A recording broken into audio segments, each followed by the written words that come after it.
Vessel of Hatred is Diablo 4's first major expansion, where we will venture far into the dense jungles of Nantu. It's an ancient place with a deep connection to the spirit realm, and it's here that we find our new class. The Spiritborn is an apex predator of the jungle, whose fighting style is swift, hard-hitting, and extremely agile. They are warriors with the ability to call massive spirit guardians directly into battle. Their speed in combat makes them one of the most mobile classes in the game, and their ability to blend powers from multiple spirit guardians makes them the most customizable as well. So without further ado, let's take a look at Diablo 4's all-new class, the Spiritborn.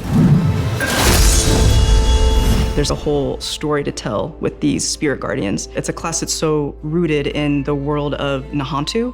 They're able to connect with the spirit realm in a way that no other people have.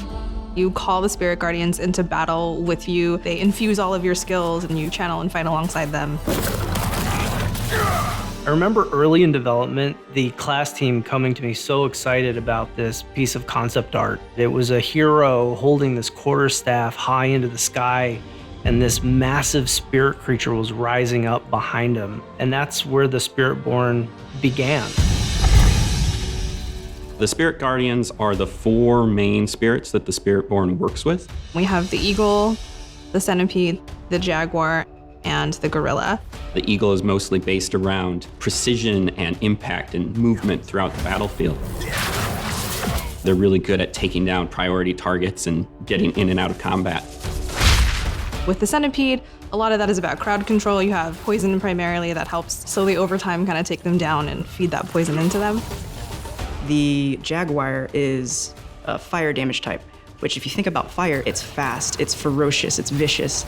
It's all about that hard, swift, slashing, hitting action that you would expect from a predator, a hunter. The gorilla is very defensive. When you think of a tank type of class or a fighting style, that's the gorilla. They're able to both take damage but also deal it back to anybody who hurts them.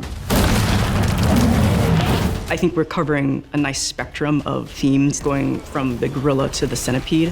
It gives players a lot to choose from.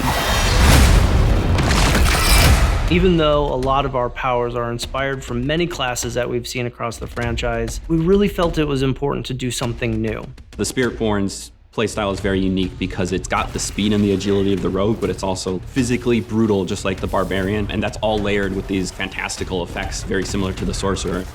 Combat feel is really important. It feels very different than any of the other classes, while still feeling very visceral and impactful.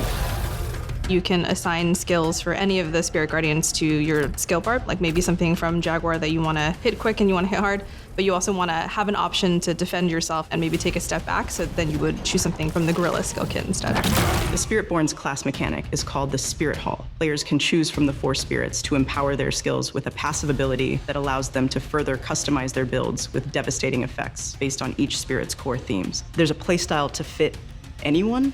If the lightning eagle really resonates, you can go full eagle, or you can mix and match and do whatever you like depending on how you like to play. The ultimates are all pretty amazing because you manifest the entire spirit into the world and they destroy everything for you while powering you up.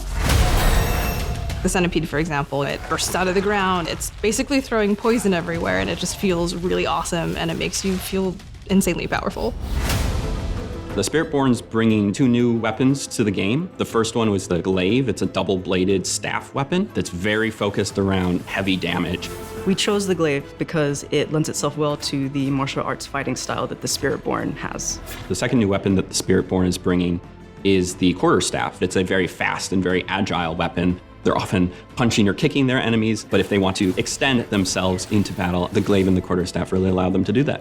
Along with these new weapon types, the Spiritborn will also have brand new legendary affixes to complement a player's preferred build and playstyle. You're in combat building up this momentum, gathering all the energy from these spirit creatures, and then unleashing those spirits upon the battlefield. It's such a good flow that you want to repeat that over and over again. Each of the guardian spirits are infused with personality and different types of visuals. That ability to make your own version of a Spiritborn is a highlight that players will really enjoy. As you see more of the story and understand why the ancestry and the spirit guardians are so important to Spiritborn, seeing that tie-in a very unique new way is going to be an exciting thing for players to experience.